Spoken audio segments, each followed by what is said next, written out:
politician, businessman, bureaucracy, Nexus.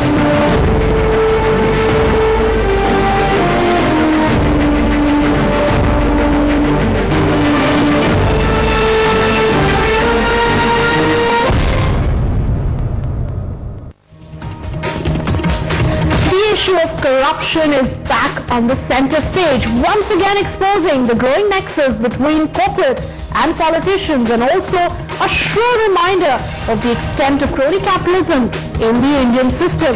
Hello and welcome. You're with Win-Win Business. I'm Shweta Rajpal-Kohli. On the show today, we ask, how badly is corruption hurting India's growth story?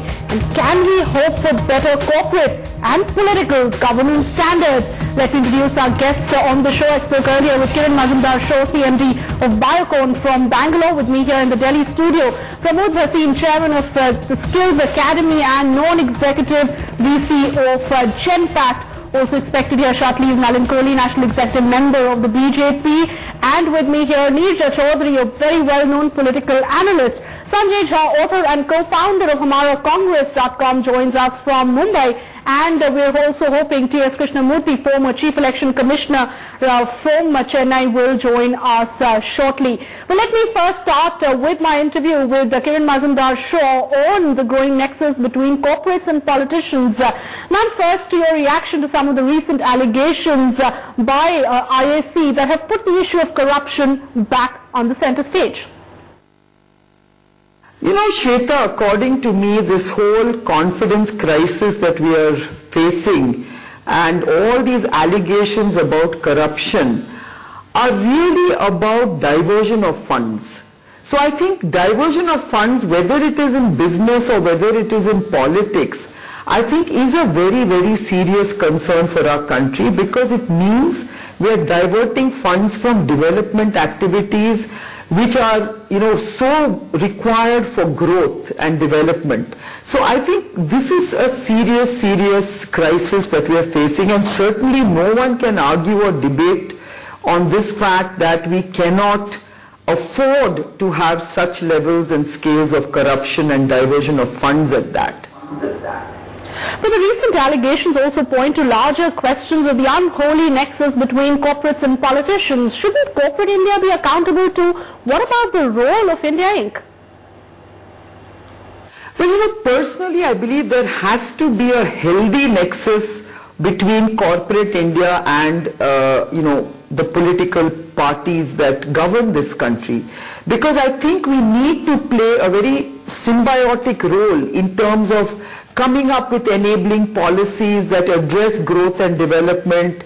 I personally know that in Karnataka, where I actually head Karnataka government's vision group on biotechnology, we have a very good format where industry, government and academicians share a forum where we are actually helping the government to come up with some very enabling, very innovative and path-breaking policies, which would have never happened if you didn't have this close interaction between the government and corporate sector as it happens in this particular case. So I don't think there's anything wrong between corporate India engaging with the government to make sure that things are done in the way that enables industry to grow and thereby growth and development to take place.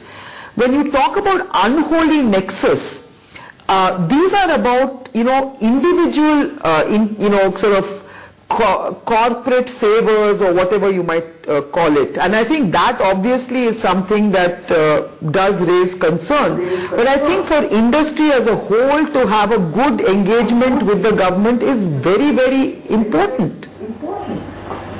Absolutely. In fact, the country seems to be getting very, very impatient. Corporates keep talking about reforms to revive growth, but we never see enough noise about reforms that will bring better governance. You know, I think good governance is extremely important. I think this is an inflection point in India's history, and I think we should use this as a very important opportunity to actually bring in a set of reforms that really focus on good governance all across. And I am fully for it. But I think what disturbs me is the kind of knee-jerk reaction, the kind of broad-based allegations, the kind of witch hunting that's going on. I think all that is very unhealthy. We need to take a total stock of what's going on. Yes, we all are aware of what has happened over decades in terms of, the way this country has been governed, the way governance standards within corporate India have not been up to the mark, and so on and so forth. And I think this is a good time for all of us to say, how do we move forward?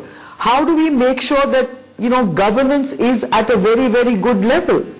Across the board. Yes, I agree with you. I think we do need to put into place certain measures. But I think for all this to happen, we need to make sure that there is a very high level of transparency and accountability, but not of the type that we are talking about, where people are hesitant to take any decisions because of the fear of being exposed or being alleged to have, colluded with someone to do things. I think many of these cases that we are talking about today, I'm sorry to say, but my view is that everything is not fair, because we are victimizing people who have done things properly. All right, and that brings us to the role of civil society activists. It's almost become fashionable to be exposing scams right now. Yes, absolutely. And in fact, this constant refrain of Aam Aadmi, I'm sorry to say this, but let's not forget that even Aam Aadmi has been corrupted. So you don't have an honest Aam Aadmi, so to speak. Today at every level of society we have corruption.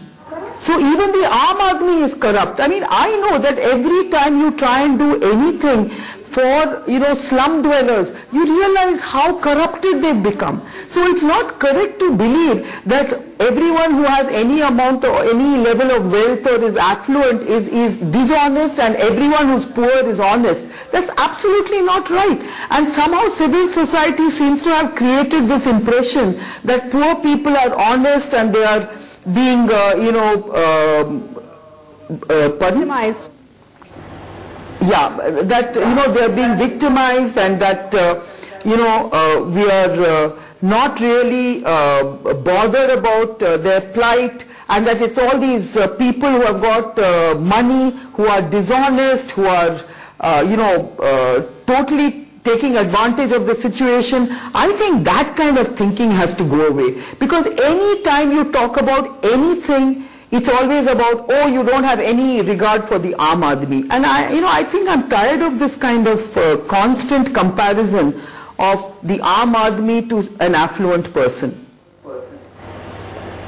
All right, clearly that's an interesting view coming from you, but there are many others who also feel that this transformation is much needed, even if it's at the cost of short-term pain, like you were talking about the lack of decision-making by bureaucrats. But we surely need long-term reform of institutions, and while the negative fallout is the phobia of policy paralysis, perhaps the positive outcome could be that people may start thinking twice before taking or giving or paying a bribe. Do you see that really happening? Shweta, I think it's a bit too idealistic to believe that corruption is just going to go away. I can tell you there is enough bribes being paid right now. People are not scared to take bribes even now. Even they demand bribes shamelessly even now, even though all this is going on. Okay, let me give you an example, okay? We have built 500 houses in North Karnataka for the flood victims. These houses have been lying empty just because the person in charge has not allocated these houses to the families who need to occupy them. Now, don't you think that really sort of speaks about some corruption going on there? Because obviously the families who want to move in there are required to pay something to that government official to move into those houses. What is government doing about this? We have asked the government, why aren't these people occupying these houses? We have spent so much money building these houses. Okay? And if you don't allow families to occupy these houses, I think it's a waste of resources. So look at the corruption that lies everywhere. Now even in those houses we know that there are sects who are fighting each other saying we don't want such and such a caste to occupy these houses, we want some other caste to occupy it. I mean, it's really a very, very difficult situation we are all in, you know. That's true. So how do we move forward from here really? Are you even hopeful that things will change? You're sounding very pessimistic. At this point in time, I'm very pessimistic because I really see that nothing has changed on the ground. Yes, maybe at a higher level, people will be scared to indulge in any big time scams or graft, which is a good thing at least. But what is required is a systemic cleanup. Today, the corruption has reached every strata of society. And that is what is scary. I mean, look at Bangalore. We are facing a garbage crisis. And again, we talk about the truck mafia. What is the truck mafia? It's a corruption scandal of a big scale. So everywhere you look at it, I think we are really, addressing very, very large, aspects of graft and corruption. So it's really, really very scary for me as someone who believes that, we are a country, we are a people who have integrity and who must and are capable of building good governance, but when will we do this? Because I have grown up in Bangalore at a time when, people were decent, people were honest, we saw very high levels of integrity, corruption levels were very low. But today it's a very different city. Corruption is rife. It's very shocking for me and very painful and sad for me to see all this happen. Painful indeed, in fact, for everyone to know just how badly entrenched is it. So is it really a vicious cycle for corporates as well? Because can't corporate India simply stand up and say no to corruption, or you think they just don't have a choice because they have to be a part of the system? Shweta, as you very rightly said, it's a vicious cycle. Right? How do you break this vicious cycle? How do you make sure that corporates who are so much in the habit of paying to get their way through realize that they can do it without doing so? It's very difficult to really break that cycle. And I think certainly one thing that broke that cycle was during the peak of the license Raj, when you actually did away with a lot of licenses. Certainly I think you saw a huge drop in corruption levels at that time itself. I think today it's really about making sure that regulation is not directly linked to corruption, and that's what it is. We have too many approvals even today. I think we are over-regulated, and I think at the same time we do need certain amounts of checks and balances. So to get the right balance in regulation is what will, I think, bring down the level of corruption. But the more approvals, the more regulation we have, I think it is going to not see corruption come down. All right, Kiran Mazumdar-Shaw, many thanks for joining us and sharing your views. It's always a pleasure to talk to you. Let me throw open the discussion now to all our panelists who are here with us. Mr. Pramod Prasin, you just heard what Kiran Mazumdar-Shaw had to say really about the fact that whether it's you call it a nexus between corporates and politicians, or you talk about simply corruption being on the rise, none of it is changing in spite or despite the civil society movement. So what good is it really doing to the country? I think we should be more thoughtful about using the word nexus. In a country where Indian government has 50-60% of GDP working with it, the only way India will move forward, by the way, is through a really good partnership between the private sector and the government. But is it always good? Exactly. And that's the point that we should make sure is transparent, done with integrity, and cleaned up. I absolutely agree with Kiran in what she was saying. The amount of processes, the government needs a massive dose of re-engineering. Right. It really needs to simplify its system, bring massive accountability and transparency in, but most importantly, if I may, it needs to strengthen its institutions so that we find corruption faster and really go after it when it's there. Otherwise, today we're in danger of throwing the baby out with the bathwater, frankly.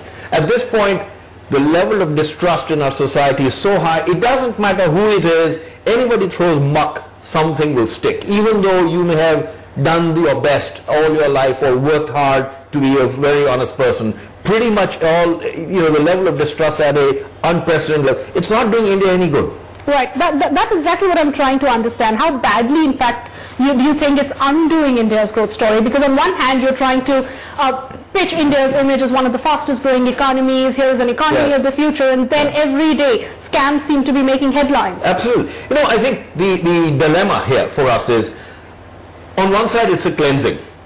I appreciate the cleansing. India's level of corruption is unprecedented levels. Right. This has to change, and this has to change somewhere. But on the other side, we have to bring some sanity to this process. And there isn't any sanity. Today, everybody is guilty before being proven innocent.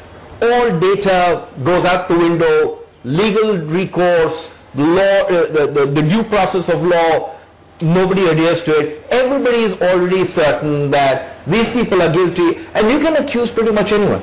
That's and sanity. Nothing that you would do after that will undo the damage that you've done. So character assassination at a different level without actually getting deeper into what those allegations are, whether those allegations can be proven or not. Is that really a worrying trend? It's a huge worry, and on one side I love the role that media plays to bring these things out.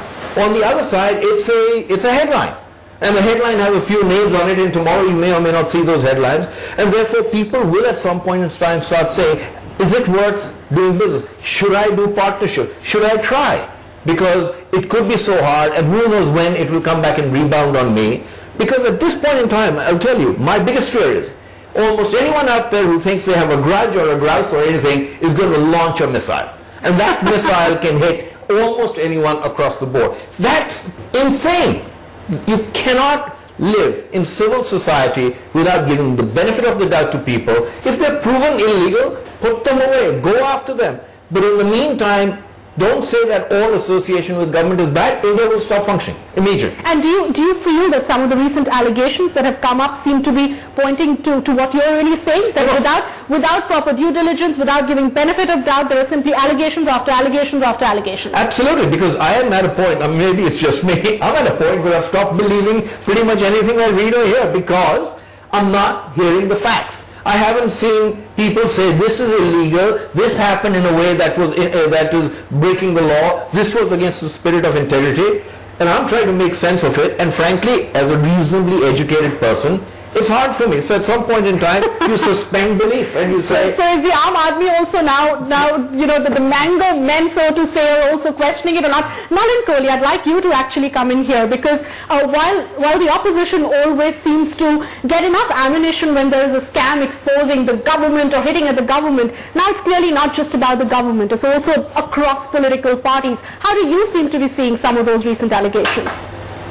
Well, I'll get down to the specifics, but let me just start with a few general comments, Shweta. I think the first part to it is that, yes, there are some significant points being made here. Mr. Pramod Bhasin did it, as did Kiran Mazumdar-Shaw. And we need to understand that essentially it's a matter of whether we are going to have an atmosphere of despair or an atmosphere of hope. And politics of despair is not an alternative. At the end of the day, corruption is a real problem. As there are multiple... It's not about parties, it's a national problem, Shweta. Right. And I think we need to, really, it's easy to identify the political person, but, if we start going segment by segment, within the media, paid news is an issue. If you take it beyond the media and you take it to doctors, you are hearing stories there, engineers on roads. It's a national problem. But that doesn't also mean that there aren't good people in the country.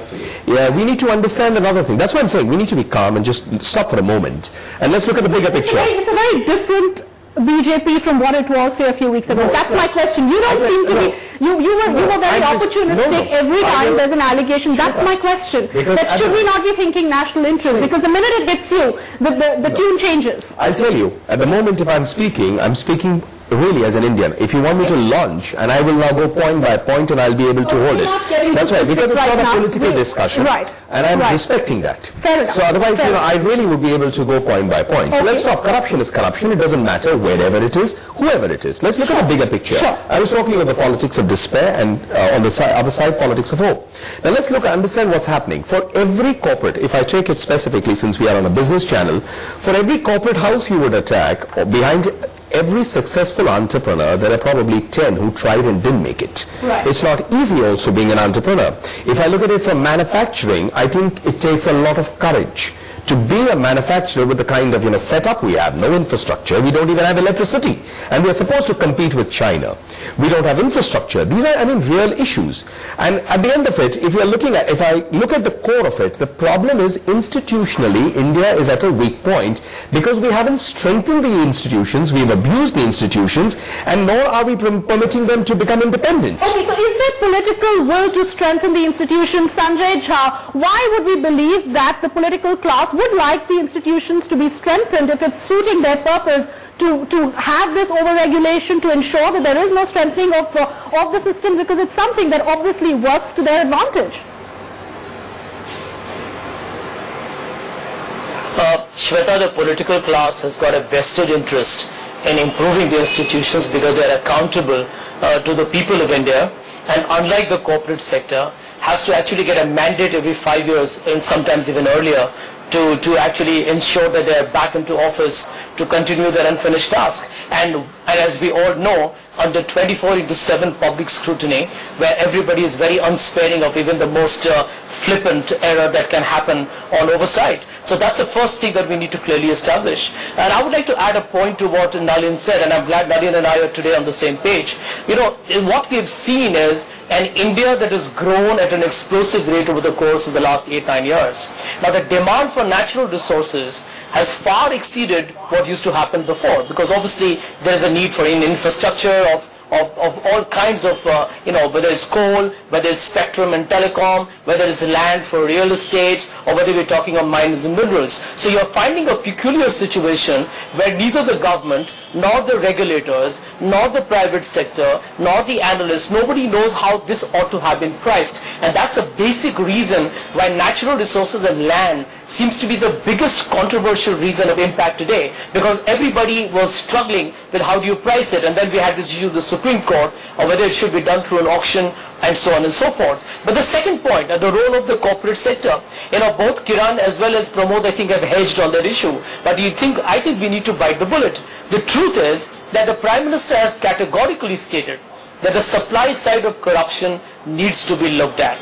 Raghuram Rajan, who's currently the Chief Economic Advisor to the government, has written in his book 4 lines, and that's a brutally real fact, that some of the largest companies in India on market cap and assets are those companies which are in the business of having used the country's natural resources. And a lot of it, and it's no denying, whichever government may be in power, whichever ministry may be involved, does have an element of a politician, bureaucrat, and a business nexus. Now the challenge that India Inc. needs to recognize, and that we all need to work towards, that it's very easy to come and say the government needs to get its accountability right, the government needs to get the transparency right. But I'm going to give you one startling statement that was made by somebody who researched corruption. He said, listen, in democracies, when governments may get voted out, but the corporation which is benefited, whether it's in a licensed Raj or in a free market system, the corporate gets bigger and bigger.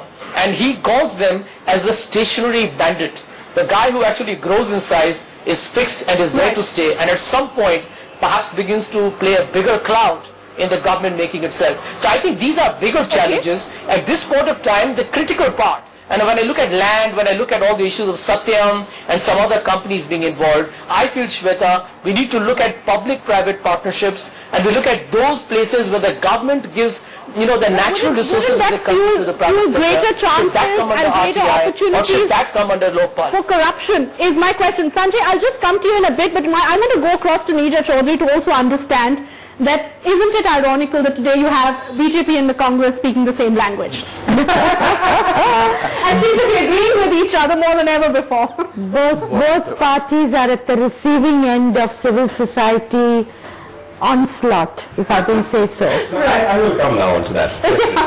Okay. We'll let you comment on that after we Deeksha, it's got nothing to do with civil I know Sanjay also wants to react, but we'll let her first make her point. today on his stand on corruption. Okay, one by one. Sanjay, I'll just come to you in a bit. Let's let Neerja make her point, please. Go ahead, ma'am. I think apart from the fact that it will weaken this civil society onslaught, is going to weaken the Congress. It's making the BJP nervous because they will cut into the opposition space, and naturally it would make them nervous. So it is understandable. And even though they are doing it, I believe they are raising questions that needed to be raised. Okay. It's not mindless. It is not mindless, but what the worrying part of it is what he said, that you make that statement of allegation with such certitude, that the people believe it's guilty. So there is no room for the right to be heard, the right of defense. You are innocent till proved guilty. And I'm not talking here of legality, because there are principles of fair play which underpin the rule of law, which is the basis of our democracy.